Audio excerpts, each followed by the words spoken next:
And Otis Library has sponsored many programs. In fact, in the past, April and I did a couple of programs there together.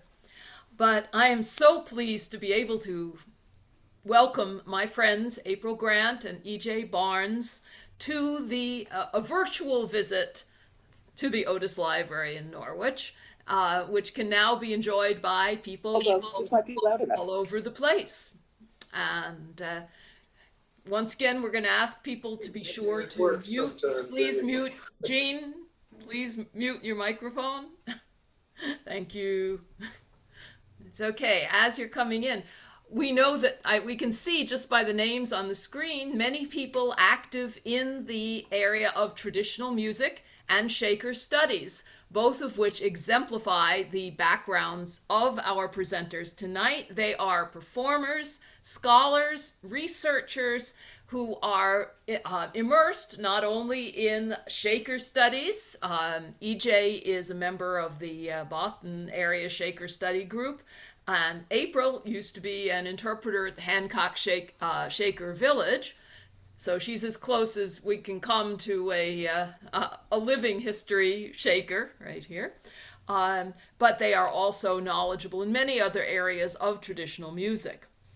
And what about the Shakers? Well, there is even a connection to my area of the New England Gothic. Some of you were part of the presentation that I did just a few weeks ago. And at first glance, nothing could seem further away from the horror people associate with the Gothic. But the Shakers were part, really, of New England's history of apocalyptic groups. You'll be hearing more about their apocalyptic worldview. And they were also perhaps the most successful of the New England tradition of intentional communities, of going apart and living a utopian life, a life separate from the rest of society. So, in all of those ways, this is just such an important and enjoyable program to learn more about the Shakers, more than a chair or a round barn. And thank you, April and EJ.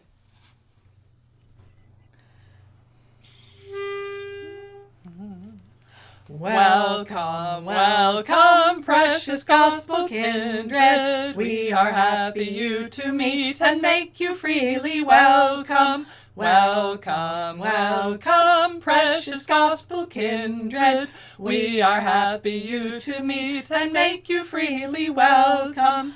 By the cords of union pure, our hearts are bound together, and the love we bear to you no friendship e'er can sever. By the cords of union pure, our hearts are bound together, and the love we bear to you no friendship e'er can sever.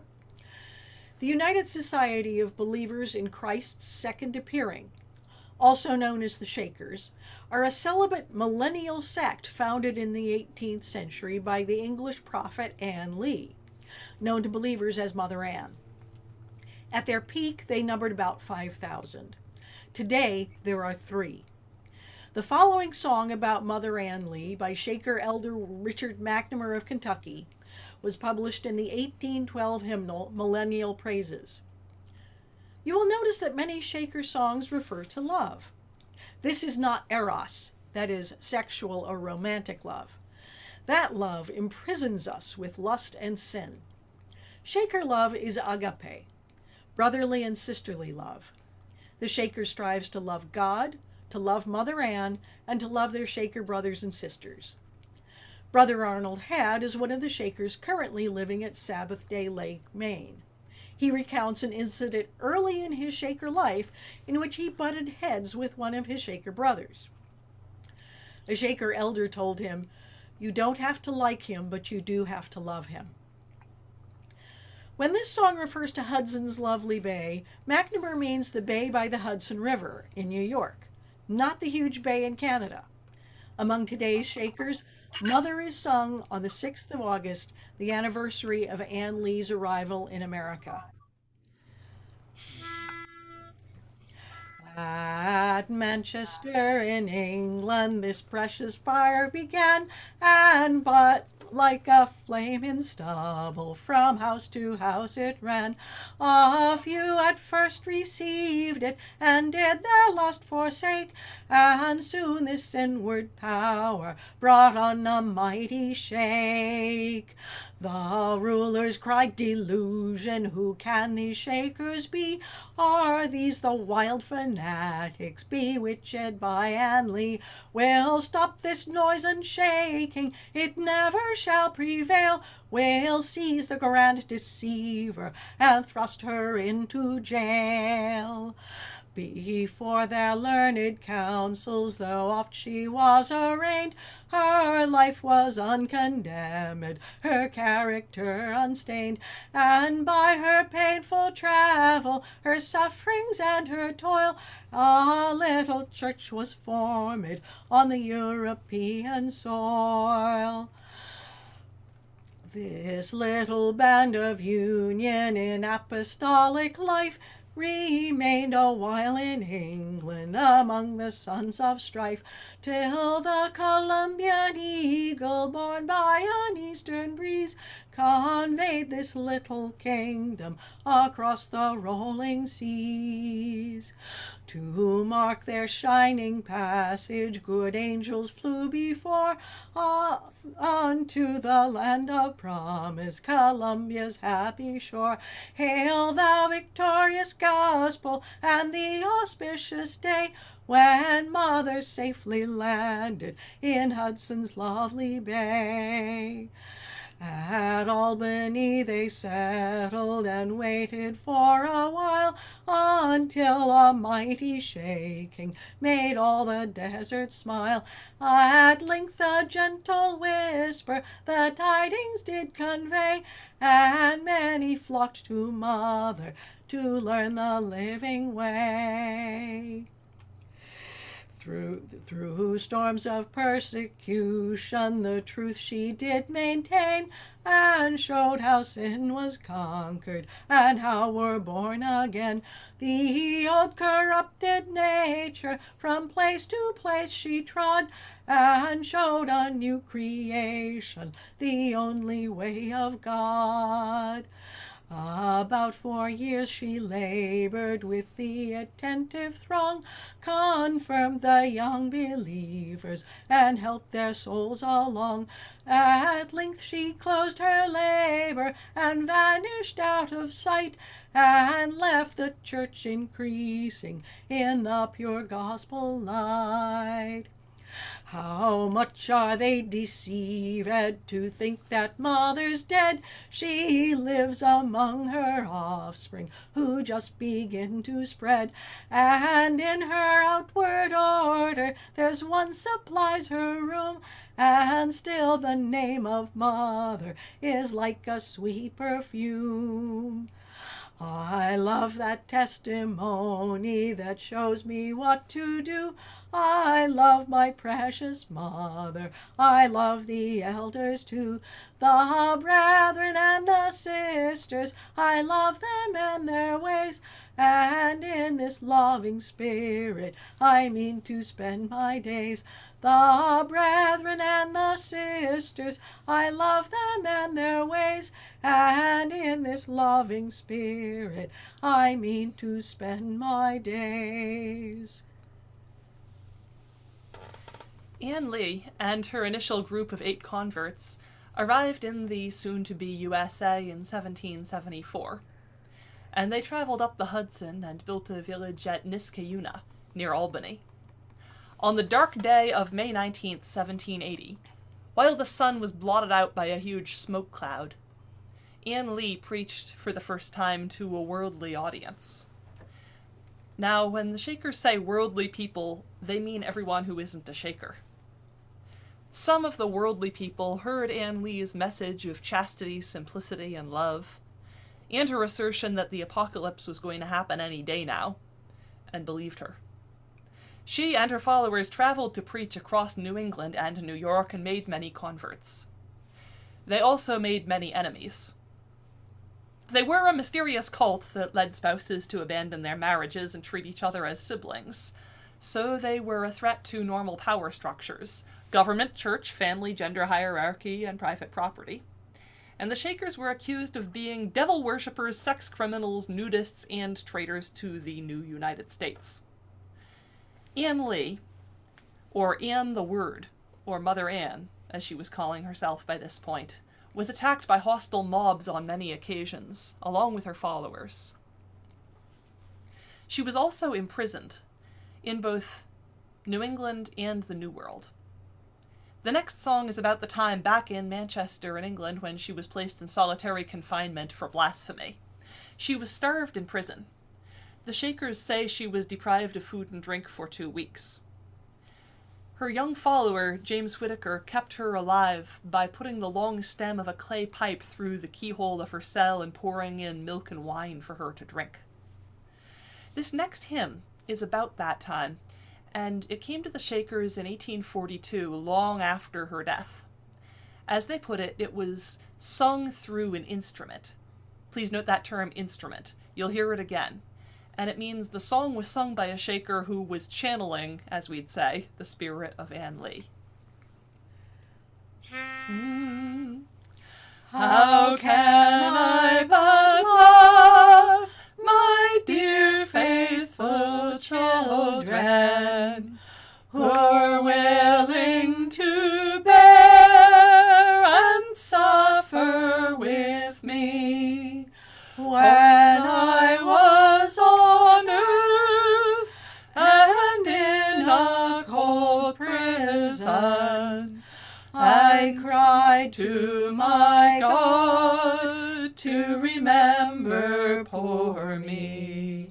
When I was on earth and in a cold prison, I cried to my God to remember poor me.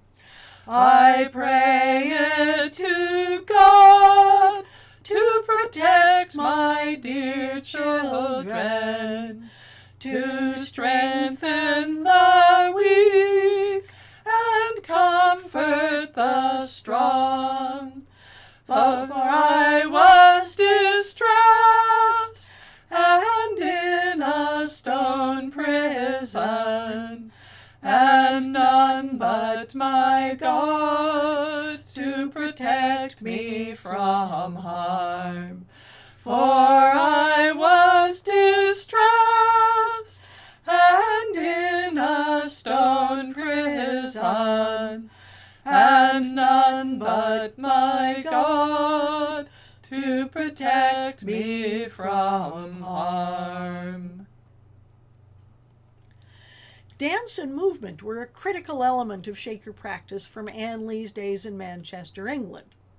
Her early spiritual passion manifested as twitching and jerking, and her followers did the same. Thus, the world derided them as Shakers.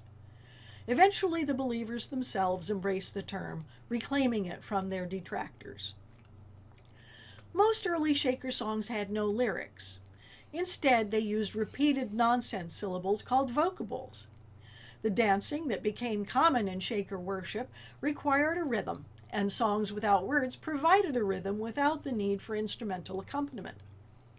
Compare the mouth music or lilting in Celtic tradition, or nigunim in Jewish tradition, in which a standard set of nonsense syllables is used for the same purpose. In 1783, a mob attacked the Shakers in Shirley and Harvard, Massachusetts. The mob captured and whipped Mother Anne's brother William Lee and her English follower James Whittaker.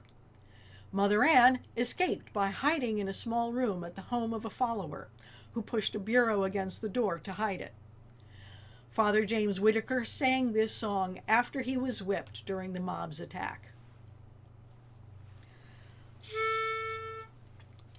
Lo-do-lo, lo-do-lo, lo-do-lo, lo-do-lo, lo-do-lo, lo-do-lo, lo-do-lo, lo-do-lo, lo-do-lo, lo-do-lo, lo-do-lo, lo-do-lo, lo-do-lo, lo-do-lo, lo-do-lo, lo-do-lo.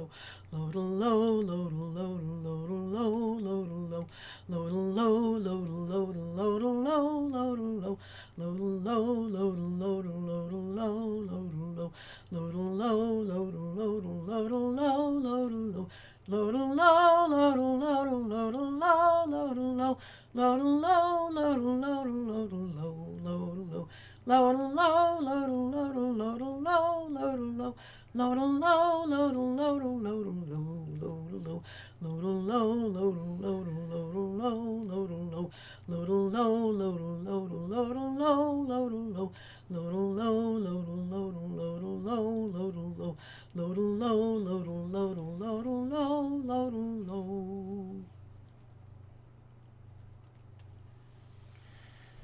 In 1784, Anne Lee died, venerated by her by then hundreds of followers. They bought land, built villages, and developed a celibate communal life together. They called this process gathering into order. One of the leaders who helped this happen was James Whittaker. Father James Whittaker by that time. Mother Anne had helped raise him, and he'd followed her from England as her loyal disciple. He had been beaten and tormented by mobs on her behalf. He only lived to be 36 himself, dying in 1787. Many of the Shaker villages have union in their names. The song is about union, as the inhabitants were meant to be at one in their love for each other. According to Sister Frances Carr of Sabbath Day Lake, Maine, who died in 2017, the modern Shakers sing this on the first day of spring. In yonder valley there grows sweet union. Let us arise and take our fill. In yonder valley there grows sweet union. Let us arise and take our fill. The winter's past, and the spring appeareth. The turtle dove is in our land. In yonder valley there grows sweet union. Let us arise and take our fill. The winter's past, and the spring appeareth. The turtle dove is in our land. In yonder valley there grows sweet union. Let us arise and take our fill.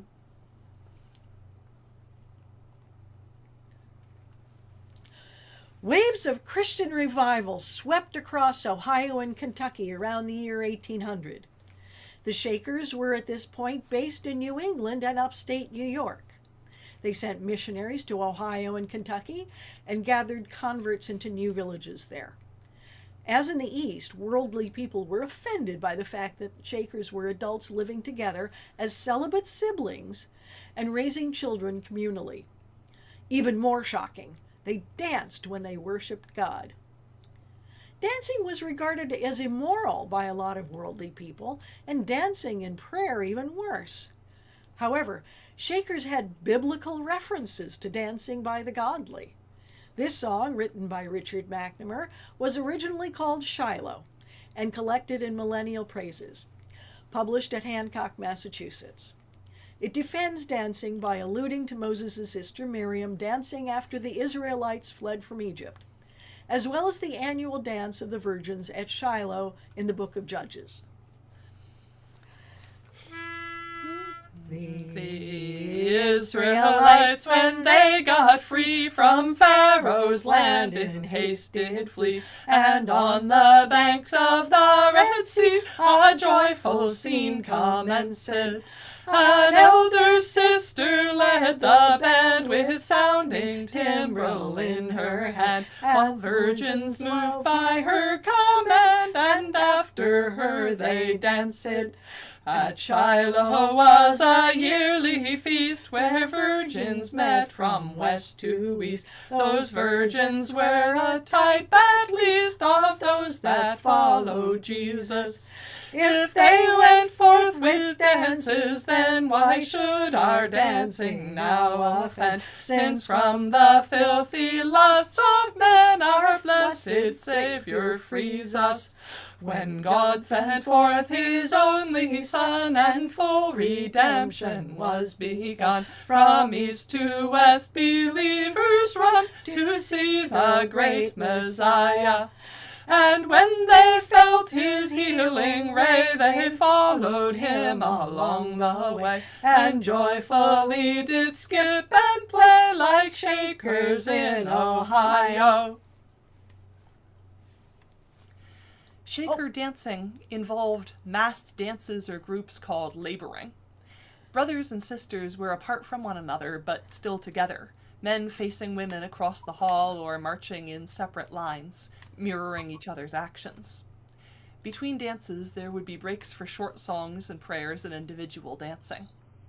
Until the late 19th century, there were no musicians among the Shakers, the thinking being that might have made the instrumentalists see themselves as better than other people. Dance was accompanied only by unison singing. This next song is a quick dance composed by Elder Issachar Bates at New Lebanon, New York in 1835. It refers to the second book of Samuel, in which King David dances before the Ark of the Covenant. Please note our hand motions, which I used to do as part of the interpretive staff at Hancock Shaker Village, and which we all, as interpreters, learned essentially from one source, which is pictures by worldly people depicting Shaker dancing. And admittedly, learning dance moves off the printed page involves a lot of guesswork, but we see the same gestures come up again in enough different illustrations that we can make some educated guesses.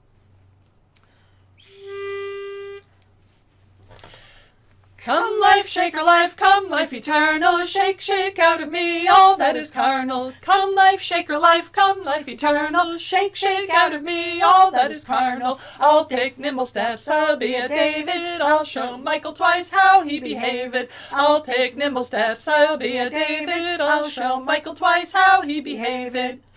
Come life, shaker life, come life eternal, shake, shake out of me all that is carnal. Come life, shaker life, come life eternal, shake, shake out of me all that is carnal. I'll take nimble steps, I'll be a David, I'll show Michael twice how he behaved. I'll take nimble steps, I'll be a David, I'll show Michael twice how he behaved. Come life, shaker life, come life eternal, shake, shake out of me all that is carnal. Come life, shaker life, come life eternal, shake, shake out of me all that is carnal. I'll take nimble steps, I'll be a David, I'll show Michael twice how he behaved. I'll take nimble steps, I'll be a David, I'll show Michael twice how he behaved. Shakers actively try to be simple and childlike, abandoning self-importance, being willing to bend to God's will, and unafraid of the world's ridicule. Communal life involves shared bedrooms, workshops, and dining rooms. Living together in large groups requires humility and brotherly and sisterly love. Otherwise, personal friction can tear the community apart. This song comes from the South Union, Kentucky community near Bowling Green around 1834. Love is little, love is low, love will make our spirits grow. Love is little, love is low, love will make our spirits grow. Grow in peace, grow in light, love will do the thing that's right. Grow in peace, grow in light. Love will do the thing that's right. Shakers didn't marry or bear children. That was the point of Shakerism. They were and are an enlistment-only society. Initially, the thinking was that they would gather the faithful together and keep busy and happy until the imminent end of the world. When that didn't happen anytime soon, to gather in more potential members, the Shakers opened their services to worldly people. Some of them came to mock. A few converted. And most simply came for dinner and a show. This next song is from the manuscript of Clarissa Jacobs of New Lebanon in 1847. Sister Frances Carr said that this song is often sung to introduce a gift of joy. You'll hear the term gift a lot. A song brought to the believers by a spirit is a gift song. And anytime you as a Shaker have a holy urge to do a thing, that's a gift of that thing. A gift of sweeping, a gift of laughing, a gift of dancing. Oh, brethren, ain't you happy? Oh, brethren, ain't you happy? Oh, brethren, ain't you happy? Ye followers of the Lamb. Sing on, dance on, you followers of Emmanuel. Sing on, dance on, you followers of the Lamb. Oh, sisters, ain't you happy? Oh, sisters, ain't you happy? Oh, sisters, ain't you happy? Ye followers of the Lamb. Sing on, dance on, you followers of Emmanuel. Sing on, dance on, you followers of the Lamb. I'm glad I am a Shaker. I'm glad I am a Shaker. I'm glad I am a Shaker, ye followers of the Lamb. Sing on, dance on, you followers of Emmanuel. Sing on, dance on, you followers of the Lamb. I'll cross my ugly nature. I'll cross my ugly nature. I'll cross my ugly nature, ye followers of the Lamb. Sing on, dance on, ye followers of Emmanuel. Sing on, dance on, ye followers of the Lamb. I mean to be obedient. I mean to be obedient. I mean to be obedient, you followers of the Lamb. Sing on, dance on, you followers of Emmanuel. Sing on, dance on, you followers of the Lamb. Sing on, dance on, you followers of Emmanuel. Sing on, dance on, you followers of the Lamb. By the 1830s, Shakerism was full of people who had never met Ann Lee. Younger members, especially young women, started having visions of the spirit of Mother Ann. This ushered in the era of manifestations, or Mother's work. Mother's work bore some similarities to spiritualism out in the world. A spirit, not necessarily Mother Ann, would possess a Shaker as an instrument who would bear messages. For example, a song might be received by an instrument rather than consciously written. Spirit messages and inspirations to action came to be referred to as gifts. Some instruments drew pictures of their visions, including the Tree of Life. Some spiritual gifts consisted of activities. John Van Valen of Hancock had what he called a bowl of love and union with only one spoon with which he fed his Shaker brothers and sisters. Young girls and women often received a spinning or whirling gift while dancing during worship. This harkened back to the early Shakers' original ecstatic repetitive motions. This song describes a gift of turning and of being simple. Simple gifts is usually attributed to Elder Joseph Brackett of the Maine Ministry in about 1848. He sang it with his coattails flying. 'Tis the gift to be simple, 'tis the gift to be free, 'tis the gift to come down where we ought to be. And when we find ourselves in the place just right, 'twill be in the valley of love and delight. 'Tis the gift to be simple, 'tis the gift to be free, 'tis the gift to come down where we ought to be. And when we find ourselves in the place just right, 'twill be in the valley of love and delight. When true simplicity is gained, to bow and to bend we shan't be ashamed. To turn will be our delight, till by turning we come round right. When true simplicity is gained, to bow and to bend we shan't be ashamed. To turn will be our delight, till by turning we come round right. Shaker settlements did have indoor meeting spaces, but during Mother's work, they started holding outdoor services on hilltops which they called feasting grounds. The feasts were spiritual and existed in the minds and hearts of those who attended. Hancock Shaker Village was near a hill they called Mount Sinai, with a fountain stone from which flowed water only believers could see. Shakers who worshipped there received spiritual gifts of fruit and flowers, and took baths with spiritual sponges and towels. This song is about, well, it only seems to be about, drinking alcohol. As in Muslim Sufi poetry, wine here is a metaphor for the Spirit of God. It's still worth noting that during the 19th century, as the temperance movement gained momentum, the Shakers did back off from using figures of speech about wine and drinking. The song is attributed to Issachar Bates or Richard McNamara, and was printed in Millennial Praises in 1812. I have found the true vine, and have tasted its wine, which has made me to stagger and reel.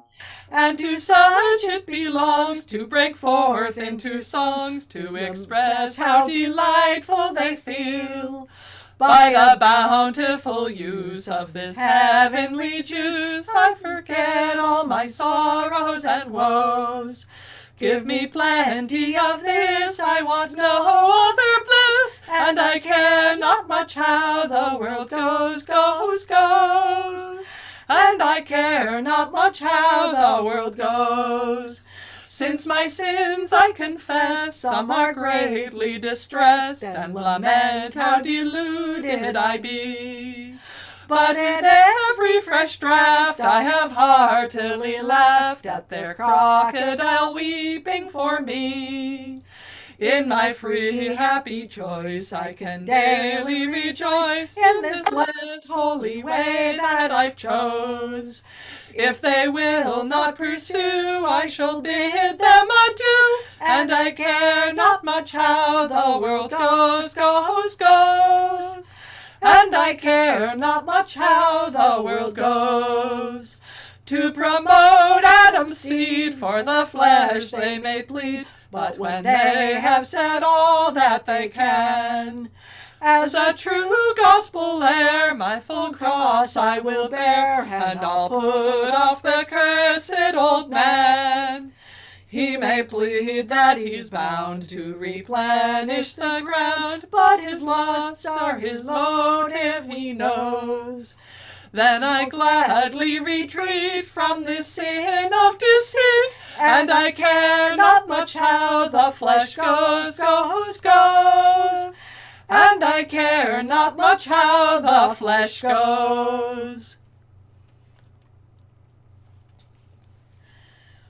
Early Shakers' pacifism extended even to embracing martyrdom. Father James Whitaker at Shirley had let himself be whipped by the mob rather than fight back. Later Shakers, though still pacifist, raised up Washington and Lafayette as heroes. The Shaker Village at South Union, Kentucky attracted more than its share of resentment from the surrounding world's people. Their abolitionism won the hatred of the Confederates, who launched attacks, including arson. Their pacifism earned the contempt of Kentucky Unionists. Warring exercises were common at South Union through the 1860s, where this song originated, but the focus is on fighting sin.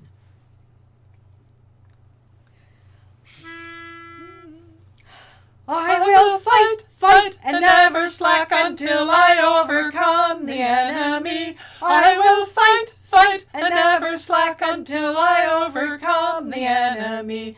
I will fight, and never slack until I overcome the enemy. I will fight, and never slack until I overcome the enemy.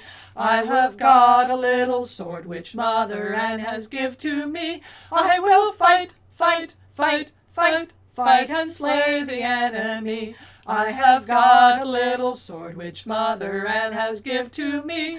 I will fight, and slay the enemy. Work was a form of worship in itself. Mother Ann had said, "Hands to work, hearts to God." The villages were active farms and manufacturing centers, and the Shakers all had to do their part. They planted and harvested crops, ground grain, spun thread, wove wool and linen, kept bees, and at least at Hancock, Mass, they mined iron ore. A big part of their profits came from making crafts to sell to worldly people.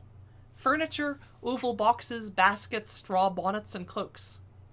Shakers invented seed packets and the square-ended broom, and popularized the seed catalog.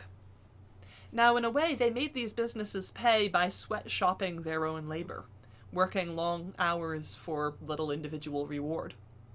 But please note they didn't reject modern technology or efficiency. Shakers invented the circular saw and the industrial-sized washing machine. Melissa Sewell of New Lebanon received this song about the year 1869. Again, we're going to do hand motions shown in illustrations of the Shakers dancing.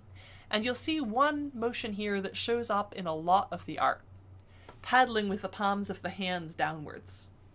It may have been exaggerated in the illustrations as a form of satire, but it shows up so often that we figure artists can't just have all invented it wholly.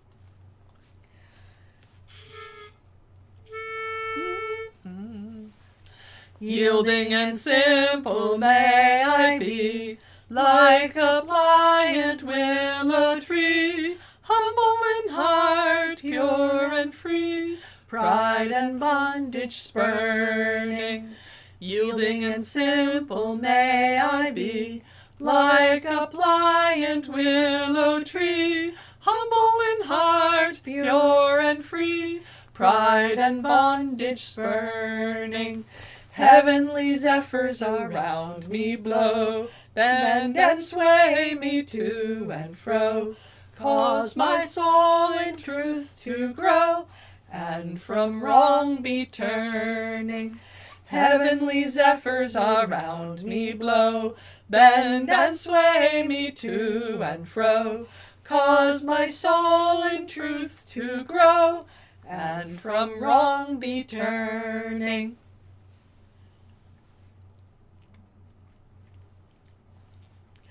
The Shaker path is an ongoing struggle against the devil, who is egotism, violence, greed, lust, and lack of brotherly and sisterly love.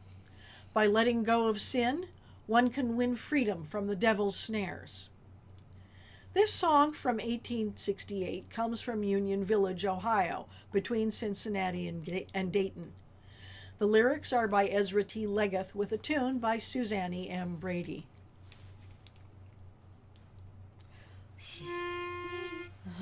Oh, brighter than the morning star is the heart that's pure and free, and the light that's ever glowing there, the star of purity. The sun may wane, the stars go down, and reign of time be o'er, But the living light in the heart that's pure shall shine forevermore. The gems within the ocean deep and the wealth her caverns bear, let the ocean and her caverns keep in darkness hidden there. But, oh, Almighty Father, send mine angels from above to kindle in my heart a fire of purity and love. The Shaker goal is to be little, low, and humble in life. Part of that is throwing yourself into your work, no matter how menial, and taking pleasure in simple things without worrying about looking childish. The teaching about being as little children in order to reach the kingdom of heaven is a central belief for the Shakers. Anne Lee herself first established that she was the new mother of her converts, and down the years following her death, songs and visions have abounded, positioning Mother Anne as an all-powerful, protective, caring force for her followers. This is a gift song received by Ada Z. Potter at New Lebanon, New York on April 15th, 1838. Let me be alone. Let me be alone. Lay me alone. Where mother can find me. Where mother can own me. Where mother can bless me. Lay me low. Lay me low. Lay me low. Where mother can find me. Where mother can own me. Where mother can bless me.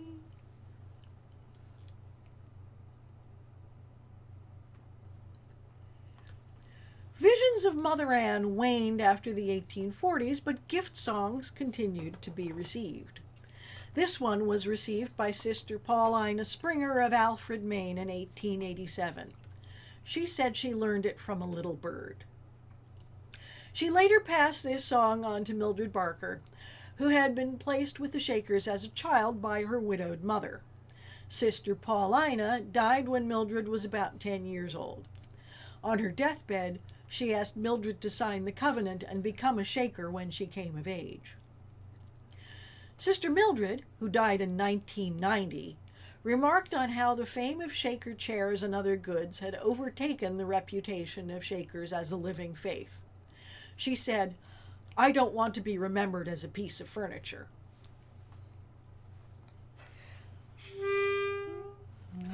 Mother has come with her beautiful song, ho, ho, tally-me-ho. Mother has come with her beautiful song, ho, ho, tally-me-ho. She's come to bless her children dear, ho, ho, tally-me-ho. And Christ your Savior will be near, ho, ho, tally-me-ho. She's come to bless her children dear, ho, ho, tally-me-ho. And Christ your Savior will be near, ho, ho, tally-me-ho.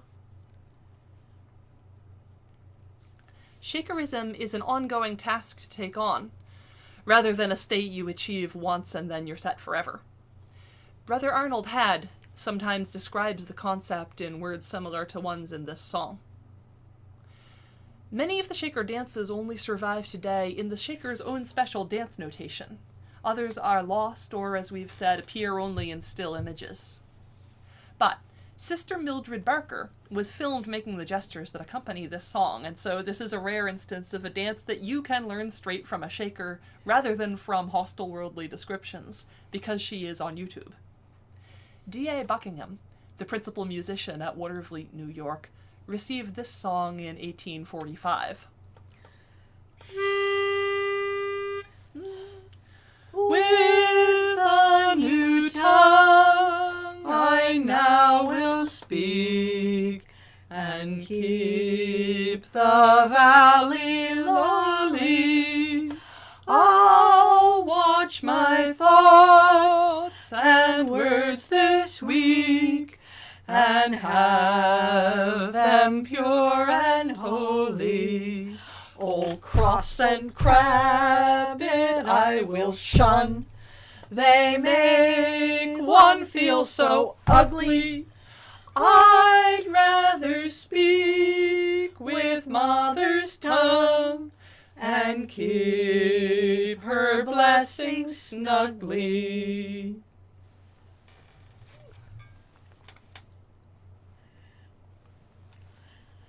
After the death of the last male shaker at Hancock, the senior sisters at Canterbury, New Hampshire, closed the books.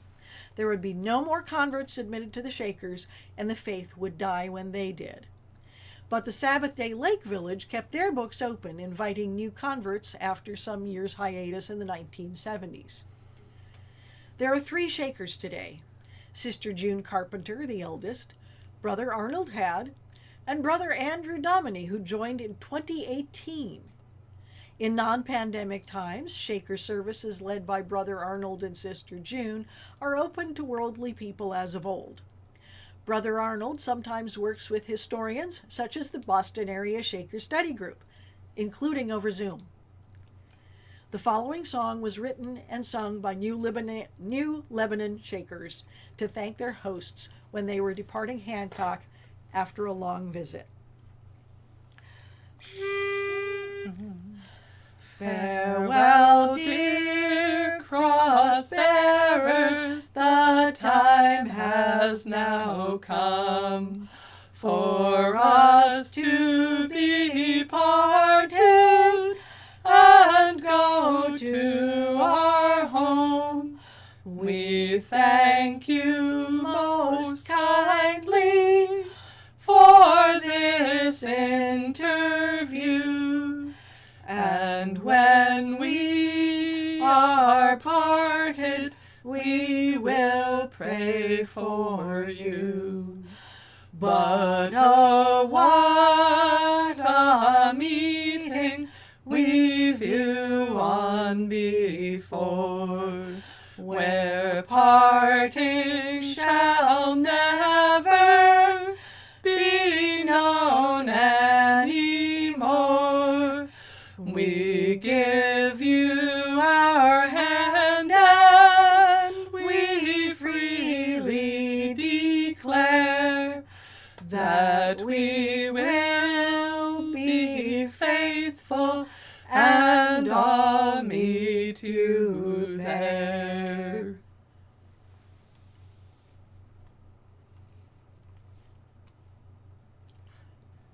Thank you. Thank you very much for having us. It has been a pleasure to sing and speak for you. And now we get to talk with folks and read the chat.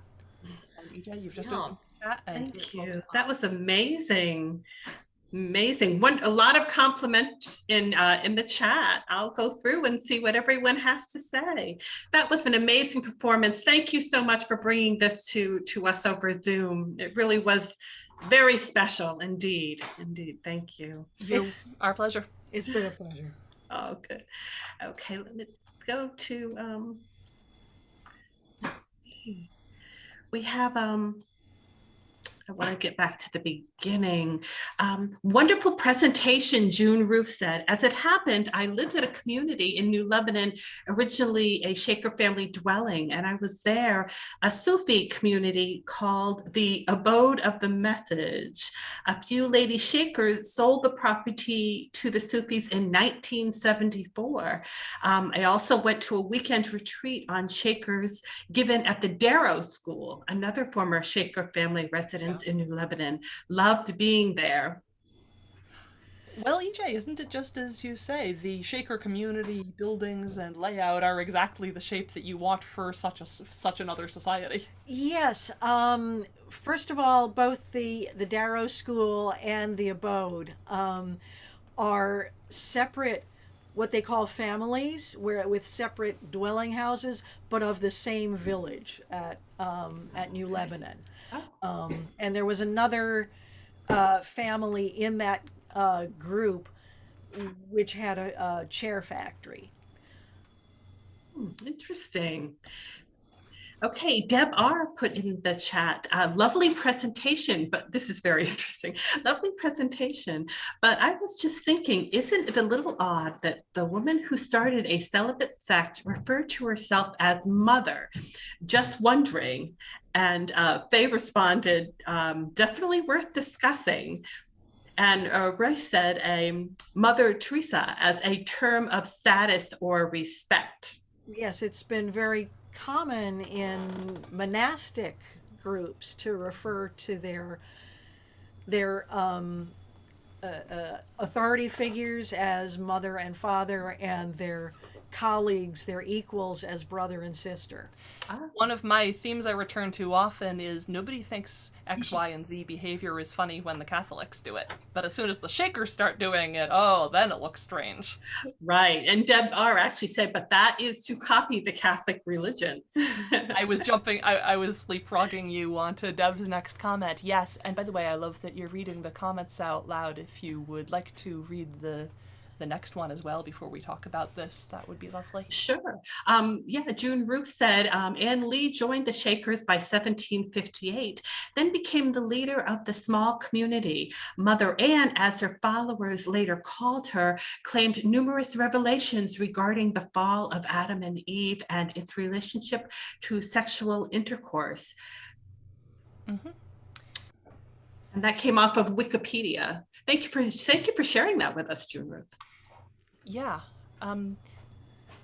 Mother Anne, the Shakers were born of a group that started in England, and she wound up being the head of it and the one that took it over to America at pretty much a terrible time for English people to be emigrating to the Americas, because they were suspected of being spies. But Mother Anne she had been married, she had had many children, none of whom survived childhood. She had at least 4 children who all died before they were 10. But that in itself does not make a person necessarily start a new religion. I mean, tragically, parents through the ages have had children die at an early age, and they haven't gone out and started new strange religions. So I'm forced to think there are other factors at play that we aren't going to get to see. But I think my first reaction to Deb's first comment and the discussion around it, I think my first reaction is it's not strange at all. If I was going to psychoanalyze Mother Anne Lee, which I don't think is a good thing to do, I don't think it's fair of me, but I'm going to do it anyway, I might say, well, it's not strange at all that she has her followers call her mother. This way, she has a massive family of children, an almost unlimited number of children, all of whom are permanently children in relation to her, and all of whom will care for her and love her back when she becomes old, and she can care for them and nurture them all she likes. So everybody's getting their emotional needs met to some extent in that setup. But she didn't make it to 50. I think she died in her mid-40s or something. Right, she did not live to be a lot older than I am now. I keep forgetting that because she's positioned herself as so very old and her followers as so very young. James Whittaker starts being called father in his 30s, dies at the age of 36. We were just saying the other day, we're out here thinking of him as, well, you know how Christ's apostles are painted with big white beards? We all think of Father James Whittaker as having a big gray beard because he just sounds old and wise. Father James. Right, doesn't that sound authoritative? Very much so. And Oh, Debar says, thank you for a wonderful program. And Reese says, wasn't mother so-and-so a friendly term of address for adult women in general? Yeah, I think that's a great point too. It's the it's the only like universally acceptable term of authority and respect for a woman that I can think of offhand. Ah. And June Ruth shared a link. It says, for 160 years, the Shakers out Mount Lebanon led the largest and most successful utopian communal society in America with over 6,000 acres and 100 buildings. That is impressive. For a long time, the New Lebanon community was Shaker World headquarters. There were at least a dozen villages across the states, across the Northeast, basically, New England, New York, Ohio, and Kentucky, and they all ultimately had to answer to New Lebanon for a long time. Oh, that's interesting. Melissa says, thank you. Lynn says, such an informative program. Thank you for hosting Otis Library. Very happy to do so. Persis says, thank you, April and EJ. It pulls together so many things that I grew up hearing about. Jean says that the program was wonderful. Thank you. Cherry says, what a truly wonderful presentation and performance. Oh, you're just getting the love here. Well deserved. Jennifer says, well done presentation. Enjoyed it very much. Thank you. Gus says, it sounds like the Shakers got beaten up a lot. Are there reasons for that beyond just general religious sectarianism? From your description, they don't sound super blasphemous. Great question. Yeah. I think the lead reason is religious sectarianism, or maybe not even sectarianism, just no one's ever seen anything quite like the Shakers in that part of the world at that time. I think that celibacy is a threat. Well, I mean, in any day and age, a person who lives in society but is not of it in some respect is going to encounter some amount of hostility. I mean, ideally not too much, ideally less and less if we're working on ourselves as an ethical human society. But I think that somebody living an unmarried life, for instance, in how many cases have we seen just encounters individual hostility? And I think if you go out and do that as a big group, and then you're out there saying, these people joined us, their marriage is invalid. If one of them leaves, the other one can stay and keep the kids. What if the mother wants to stay? She and the kids can still stay in. No one can make them leave.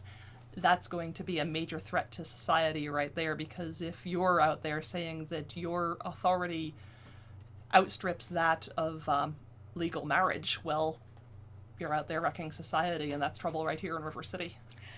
In the 19th century, there were a couple of different causes célèbres regarding women whose husbands took the whole family into the Shakers, and in the society of that time, a woman was supposed to follow her husband, but once there, she left. Mary Dyer was the one that comes to mind.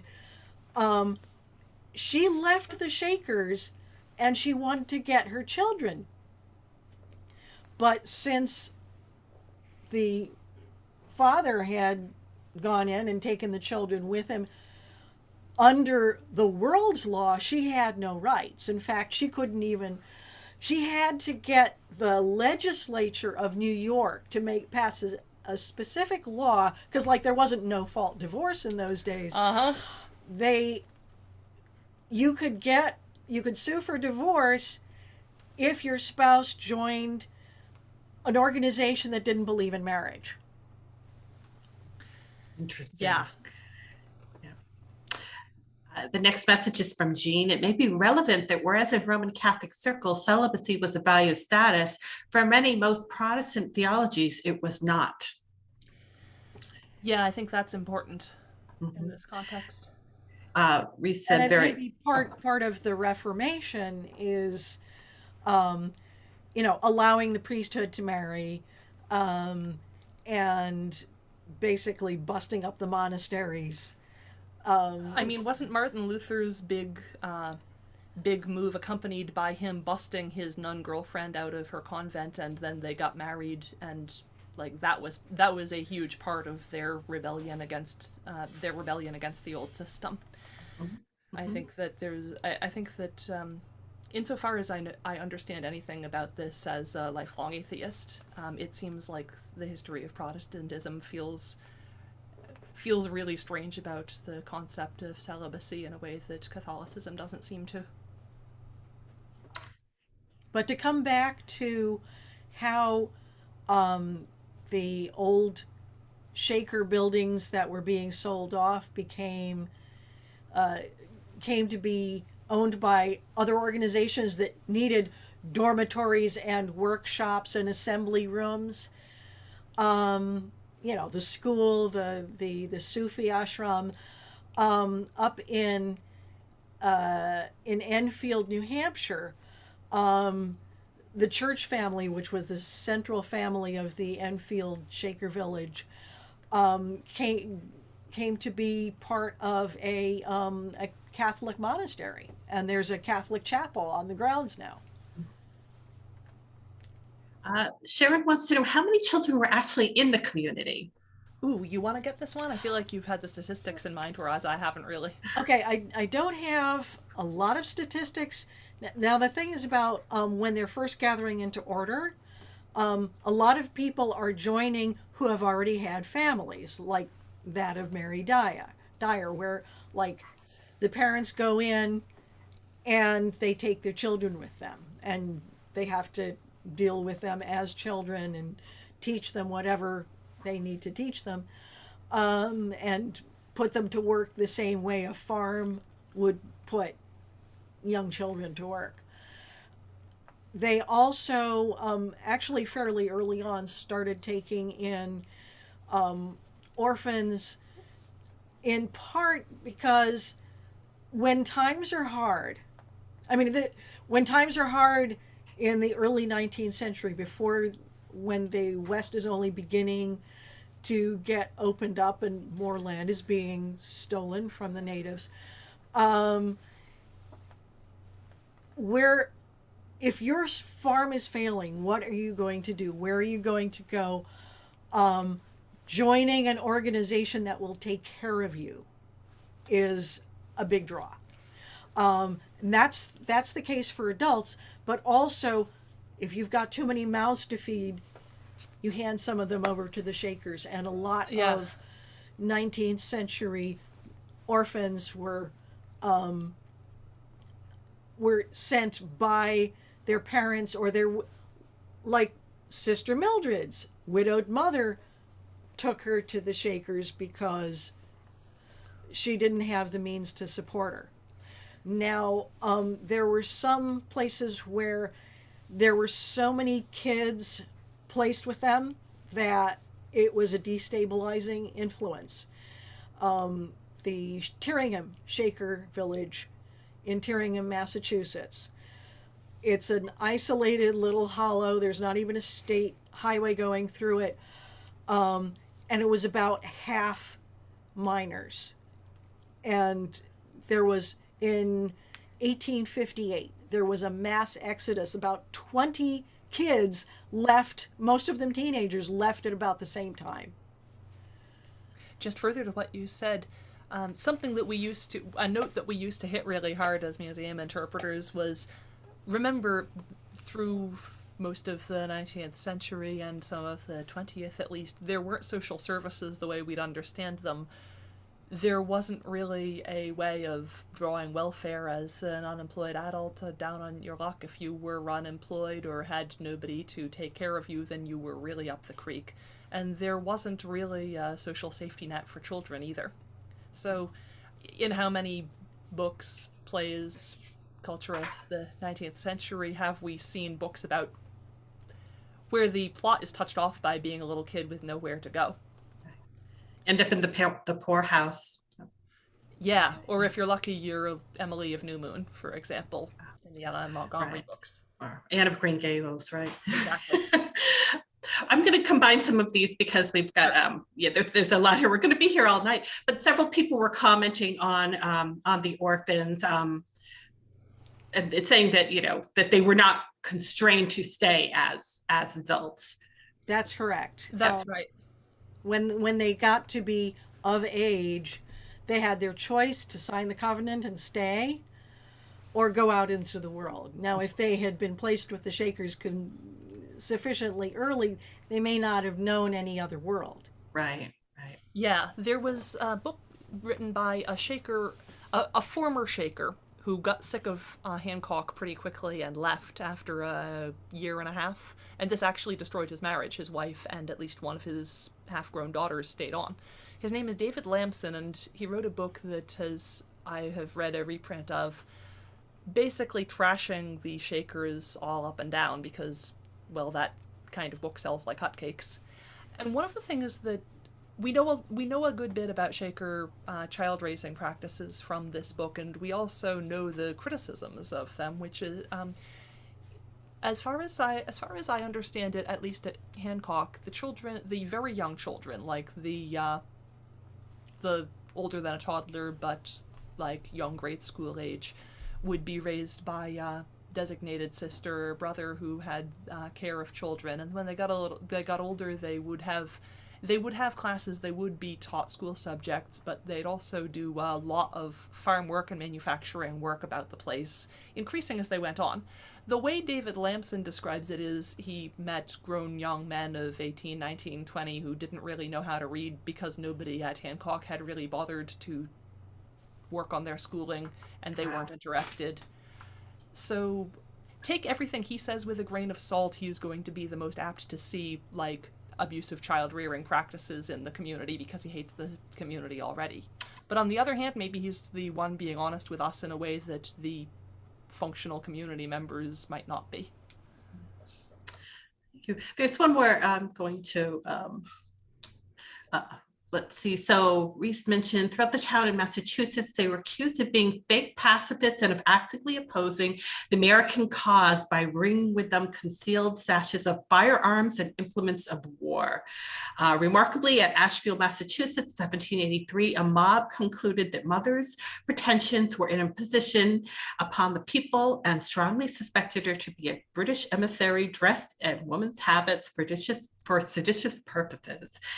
They could not believe that a woman might be a successful ringleader, and they suspected that this Anne Lee was actually a man. They seized her, and she was rudely and intimately inspected by two local women who confirmed that she was indeed no male. My goodness. Let's see. So the question is, I wonder if any of the adoptees stayed on in this community. Yes. And also, I wonder what the general literacy rate was in those days. That one's a great point, especially to what I just said about David Lamson's story. It was the general literary literacy rate among the populace was not high or universal or anything like that. As to adoptees staying on in the community, yeah, absolutely. Some of them did. Mildred Barker would be Exhibit A. She was taken on as a child whose mother couldn't afford to raise her, and she stayed for the rest of her life. That said, it wasn't universal. I think overwhelmingly the children growing up to 18, 19 in the Shakers would leave. Mm.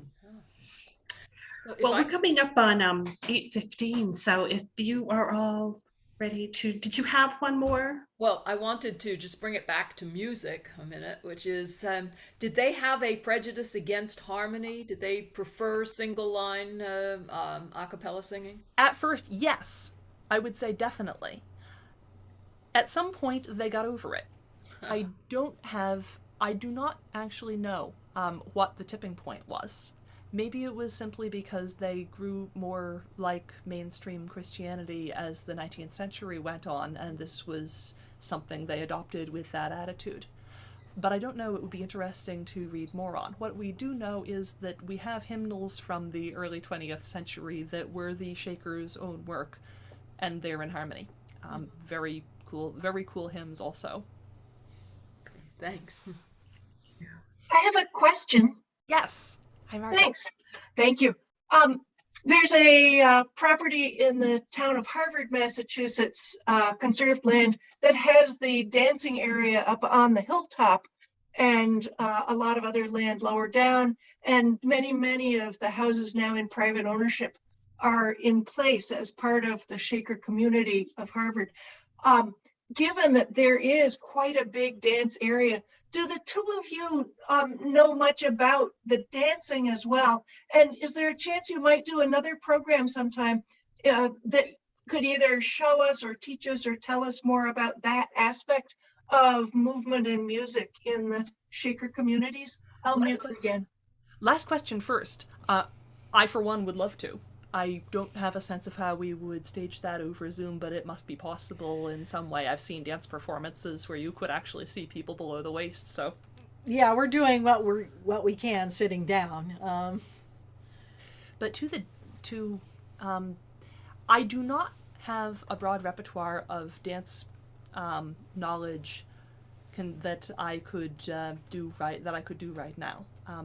We could revive dance moves in the same way we've been reviving upper body moves for this performance. That would be interesting. Yeah. One of the authorities we've been looking to is the Enfield Museum, Enfield, New Hampshire Museum Shaker Singers and Dancers have made a DVD. It's very hard to get right now. It was published, I think, at least a decade ago. But they're actually recreating some of the old Shaker dances. For a long time, the Shakers didn't want outsiders recreating their dances. And part of it was that in the 19th century, there were enough people who left the Shakers because they didn't want to live like that anymore, but they started touring as dance troupes and basically profiting off of the fact that they used to be Shakers. And it's like, okay, so you don't have to go to Hancock or Enfield to see this. You can go to the theater. See the real actual Shaker troupe, except no substitutes. That's right. And yes, big seconding there to the Enfield performing group. They're brilliant. And what you get with them is what we wouldn't have a way of putting across as two of us, which is an entire massed room full of people making the same gesture. People of both sexes. Yes. Simultaneously, but not together. Simultaneously, but not next to Not one another. touching, yes. Not touching, but making the same gesture for all they're worth. It's really cool looking. They're great. Oh, that's so interesting. Anything else, Faye? Okay. So thank you so much. Did you guys have anything last that you would like to do? Just to thank you. Say thank you very much for bringing us here to do this, and thank you everybody for attending. It's been an honor to do the show for you. Yes, and check your email tomorrow. I'm going to be sending all of you a text that has the words to some of the songs that were performed this evening. So I'll be sending those along the way too. So thank you all for joining us here at Otis Library. Thank you, Professor Faye Ringel. Thank you, EJ. Thank you, April. It was truly a remarkable program. So everyone, have a very good evening. And if you know anyone who missed this program, we hope to have it up on the Otis Library YouTube page in the next week. So I'll try to get it up there as soon as possible. So thank you very much. That sounds brilliant. Thank you. Okay, everyone, have a good evening, everyone. Have a good night, everybody.